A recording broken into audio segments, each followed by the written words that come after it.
कुंवारी क्या हुई है। हमारा बच्चा भी कहीं पूजा पाठ ज्यादा करने लगे तो माताओं का दिल घबराने लग जाता है, कहीं ये साधु बाबा ना बन जाए। तो उसको कहते हैं बेटा अभी तेरी उम्र नहीं है, जाओ खेलो कूदो, बाद में जाप वाप करते रहना। तो ऐसा भी करने की कोई जरूरत नहीं है, क्योंकि मुझे एक बहुत अच्छी सी पंक्ति याद आती है कि जो हम बुढ़ापे का इंतजार करते हैं कि बुढ़ापा आएगा तब नाम जप कर लेंगे, तब ध्यान कर लेंगे, तब कीर्तन कर लेंगे, तो उसके लिए किसी ने बहुत अच्छी लाइन लिखी है। बुढ़ापे में क्या होता है, नाक से बहेगा नाला, यही होगा ना, देखना, नाक से बहेगा नाला, लाठी से पड़ेगा पाला, पड़े पड़े जिंदगानी में थूकते रहोगे पिकदानी में। और भक्ति क्या करोगे जब शक्ति ही नहीं रहेगी तुम्हारी बंद वाणी में, इसलिए भजन करिए भगवान का जवानी में। तो जब तक होश है तब तक जाप कर लो, क्योंकि बुढ़ापे में तो अपने शरीर के कष्टों से ही ध्यान हटने वाला नहीं है। इसलिए प्रेमियों पुनः पुनः निवेदन कि भागवत जी केवल एक बात कह रही है, नाम जप नाम जप नाम जप। तो आइए एक भजन के माध्यम से समझेंगे, राम नाम अति मीठा है कोई गा के नहीं।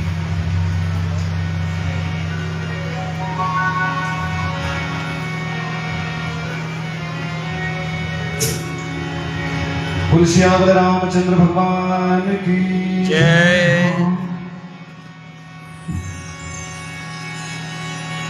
श्री राधा मेरी स्वामिनी और मैं राधे जू को दास।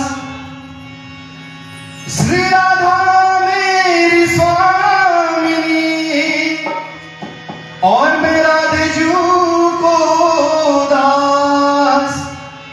अब जन्म जन्म ही दीजियो श्री वृंदावन को बास। राम नाम अति मीठा है कोई गा के देख ले। राम नाम अति मीठा है कोई गा के देख ले। आ जाते हैं राम वहां बुला के देख ले। राम नाम अति मीठा है कोई गा के देख ले। राम नाम अति मीठा है कोई गा के देख ले। आ जाते हैं राम वहां, आ जाते हैं राम वहां बुला के देख ले।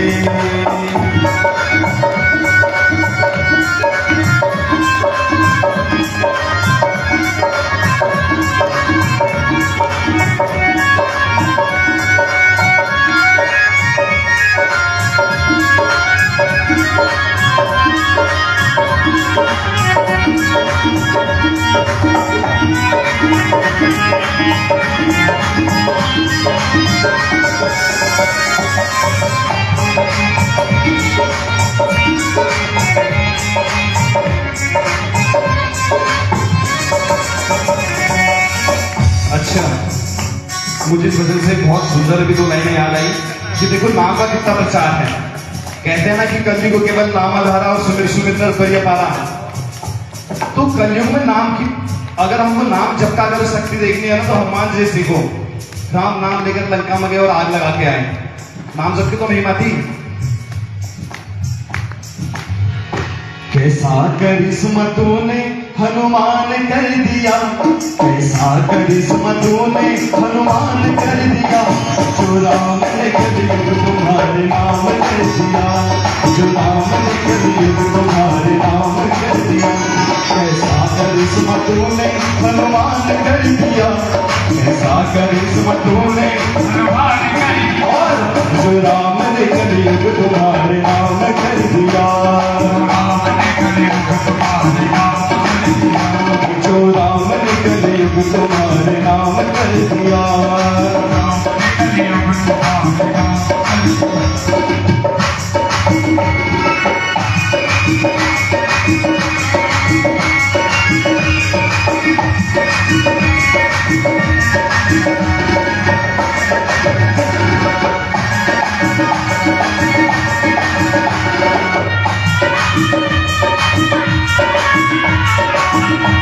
तू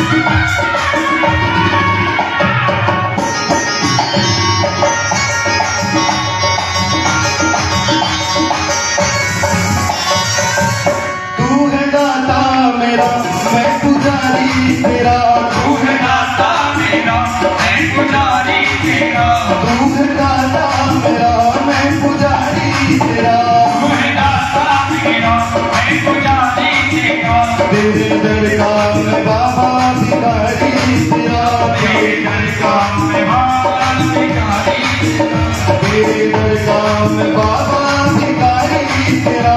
तेरे दरगाह में बाबा भिखारी। और तेरी चौखट पे दिल, तेरी चौखट पे दिल मेरा खो गया, तेरी चौखट मेरा खो गया,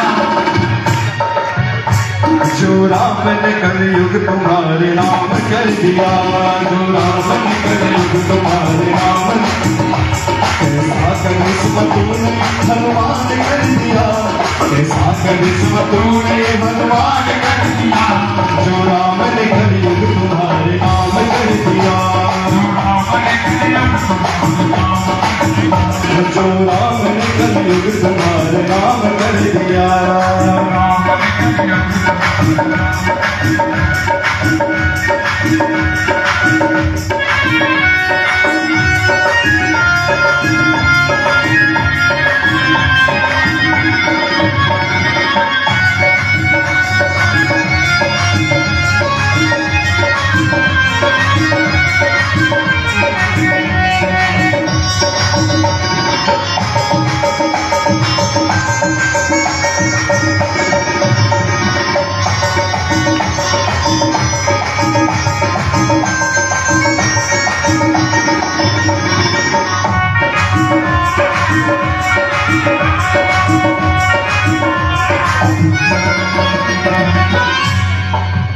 तेरे दरबार की वो अजब शान है, तेरे दरबार की वो अजब शान है, जो भी देखे वही तुझ पे कुर्बान है, जो भी देखे वही तुझ पे कुर्बान है, तेरे दरबार की वो अजब शान है, तेरे दरबार की वो अजब शान है, जो भी देखे तुझे तुझ पे कुर्बान है, जो भी देखे वही तुझ पे कुर्बान है। तेरी भक्ति का मुझ पे नशा छा गया, मुझ पे नशा छा गया, तेरी भक्ति का मुझ पे नशा छा गया, तेरी भक्ति का मुझ पे नशा छा गया, जो राम ने कलयुग तुम्हारे नाम कर दिया, जो राम ने कलयुग तुम्हारे नाम कर दिया, जो राम ने कलयुग तुम्हारे नाम कर दिया, जो राम ने कलयुग तुम्हारे नाम कर दिया, जो राम ने कलयुग तुम्हारे नाम कर दिया, जो राम ने कलयुग तुम्हारे नाम कर दिया, जो राम ने कलयुग तुम्हारे नाम कर दिया, जो राम ने कलयुग तुम्हारे नाम कर दिया। श्याम रामचंद्र भगवान की जय। अब अजामिल को बड़ा कष्ट हो रहा है शरीर में, तभी स्वभावतः जब हम आपसे कहते हैं कि जो हमारे आदत में होता है, हमारी दिनचर्या में होता है, वही नाम कष्ट के समय हमारे मुख से निकलता है। जैसे बालक को चोट लगती है तो वो सबसे पहले अपनी माँ को याद करता है, और अगर आपके स्वभाव में, आपकी सांस सांस में ठाकुर जी का नाम इतना रम जाएगा, तो जब भी कोई परेशानी आएगी, जब भी कोई तकलीफ आएगी, तो जो पहला नाम निकलेगा वो ठाकुर जी का निकलेगा। अब जब अजामिल के शरीर से प्राण निकलने को यमराज खींचने लगे, तभी उसको पास में खेलता हुआ अपना पुत्र नारायण दिखा, और उसके मुंह से अनायास ही निकला, नारायण मुझे बचा लो। उसके मुंह से निकला कि नारायण मुझे बचा लो, तो हमारे नारायण के दूत आ गए। अब अजामिल के दूत आते हैं और उनका हाथ रोक देते हैं। अब यमराज ने कहा, प्रभु आप यहाँ क्यों आए हैं? ये तो बहुत बड़ा पापी है, इसने इतने इतने इतने इतने कुकर्म कर डाले, आप इसकी रक्षा के लिए क्यों आए हैं? तो उन्होंने कहा क्योंकि हमारे स्वामी का आदेश है कि मरते समय अगर किसी के व्यक्ति के मुंह से हमारे ठाकुर जी का नाम निकल जाए तो उसके प्राण को छूने का भी अधिकार यमराज के पास नहीं है। और ये बात सारी अजामिल सुन रहा था। अब उन्होंने समझाया यमराज के दूत ने, प्रभु ये आपके प्रभु का नाम नहीं ले रहा, ये जो सामने इसका बालक खड़ा है उसको बुला रहा है कि नारायण मुझे बचा लो। तो बड़ा सुंदर सा जवाब नारायण के पार्षदों ने दिया कि होगा ये इसके बालक का नाम नारायण, पर सबसे पुरातन नाम ये हमारे स्वामी का है। तो स्वामी का नाम रखा है पर नाम हमारे स्वामी का नहीं लिया जा रहा है, इसलिए अधिकार नहीं बनता। और ऐसा करते करते उन्होंने यमराज के दूत को वहां से भेज दिया। अब यमराज अपने मालिक के पास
पाप के बदले अग्नि बुझले, पाप के बदले अग्नि बुझले, काया जब जब करवट बदले, काया जब जब करवट बदले,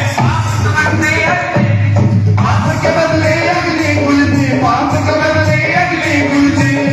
ऐसी ज्योत जगाने वाला और नहीं, ऐसी ज्योत जगाने वाला और नहीं, भोलेनाथ से निराला कोई और नहीं, भोलेनाथ से निराला कोई और नहीं।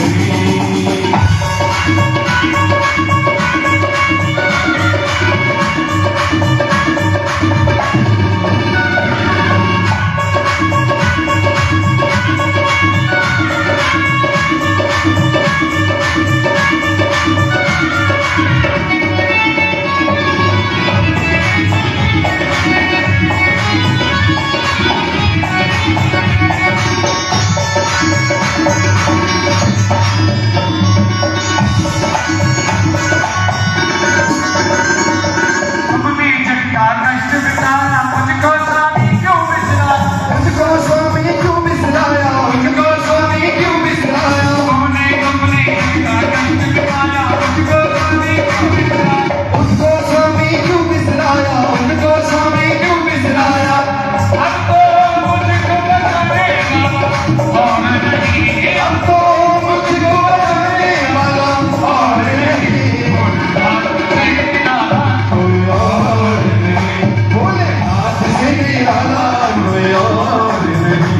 ऐसे बिगड़ी बनाने वाला और नहीं, ऐसी बिगड़ी बनाने वाला और नहीं, भोलेनाथ से निराला और नहीं, भोलेनाथ से निराला कोई और नहीं, भोलेनाथ से निराला कोई और नहीं, मेरे नाथ से निराला कोई और नहीं।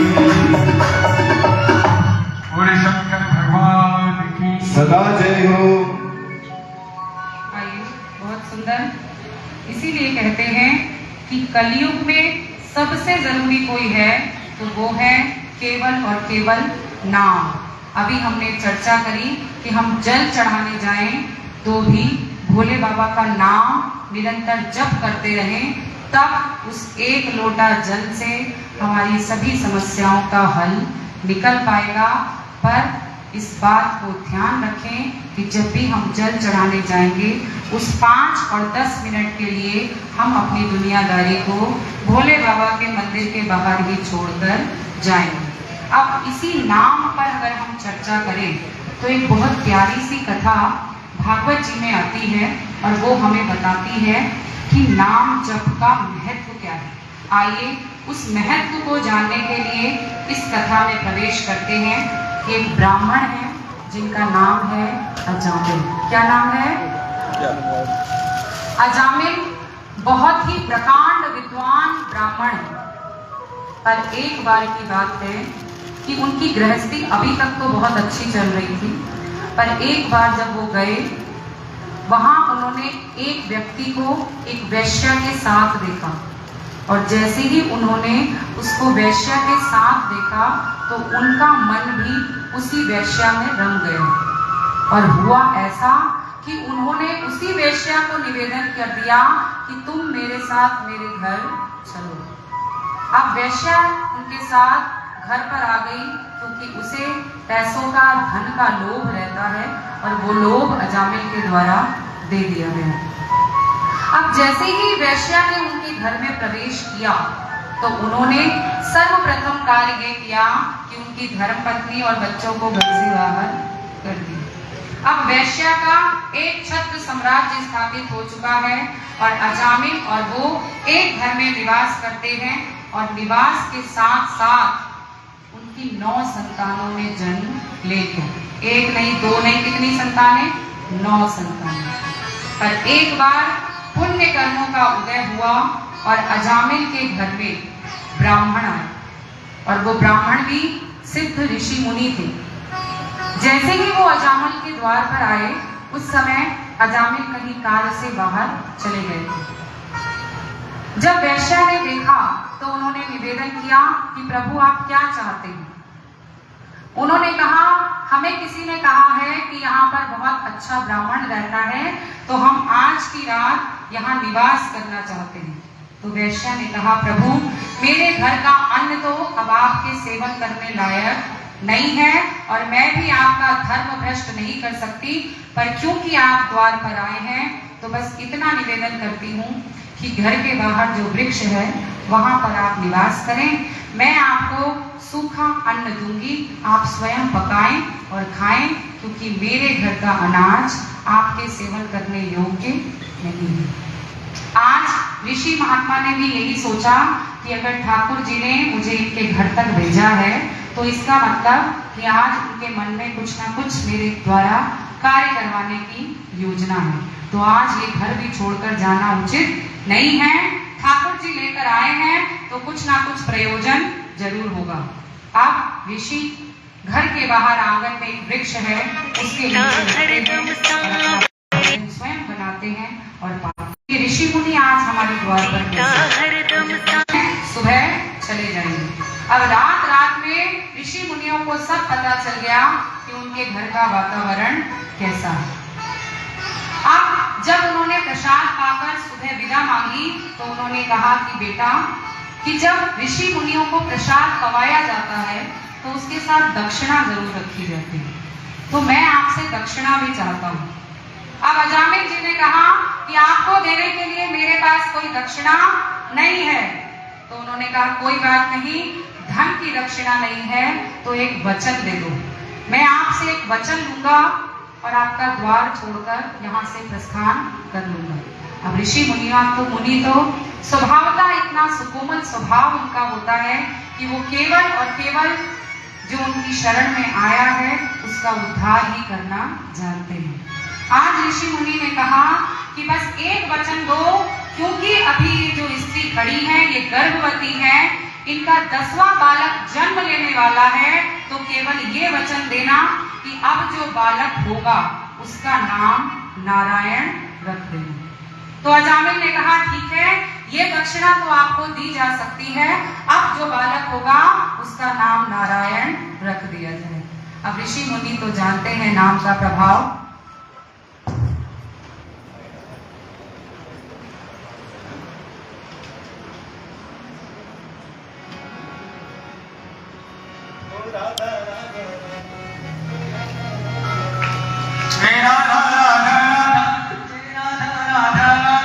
वो कृष्ण मनोहरी राधा।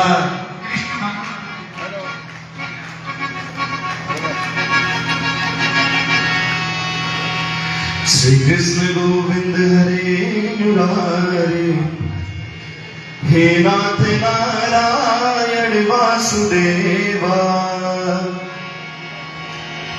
पितु मात स्वामी,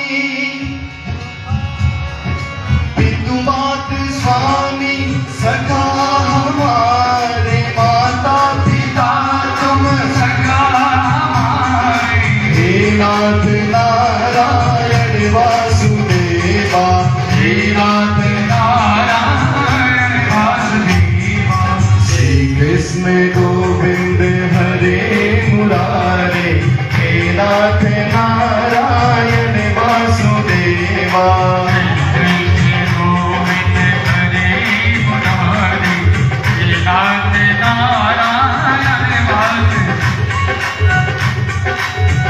बंदी गृह के तुम अवतारी, बंदी गृह के तुम अवतारी, कहीं पे जन्मे भले मुरारी, कहीं पे जन्मे बने मुरारी, गोकुल में जन्मे मथुरा के तारे, गोकुल में जन्मे मथुरा के तारे, हे नाथ नारायण वासुदेवा,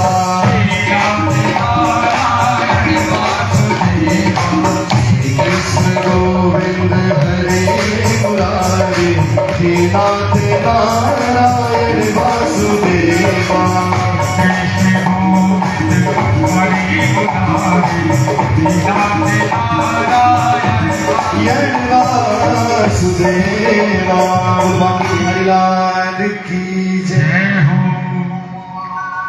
अब ऋषिगण वहां से प्रस्थान करते हैं, पर मन में एक उमंग लेकर चलते हैं कि आज एक का जीवन और सफल हो गया और ठाकुर जी का जो प्रयोजन था वो भी हमने सफल कर दिया। और समयानुसार अजामिल के यहाँ भी 10वीं संतान का जन्म हुआ, जिनका नाम उसने भी वचन के अनुसार नारायण रख दिया। और एक दिन हमने कथा में चर्चा की थी कि अगर व्यक्ति अपनी संतानों का नाम ठाकुर जी के नाम पर रख दे, ठाकुर जी मतलब जो भी आपके इष्ट हैं, मैं स्वभावतः ठाकुर जी बोल देती हूँ, पर अगर आप भोले बाबा के भी भक्त हैं तो भोले बाबा का इशारा समझ जाएं कि जो भी नाम हम रखें वो अगर ठाकुर जी और श्री जी के नाम पर रखेंगे तो दिन में 100 बार 200 बार अपनी संतान का नाम जरूर लेंगे। और जब संतान का नाम लेंगे तो हमारे ठाकुर जी का नाम पूरा होगा और हमारी माला भी पूर्णता को प्राप्त होती चली जाएगी। और अभी भी हम बार बार इसी बात को कह रहे हैं कि कलियुग केवल नाम आधारा, और उस नाम लेने का भी कितना अच्छा सा तरीका है कि अपनी संतान के नाम जो है वो ठाकुर जी के नाम पर रखो, क्योंकि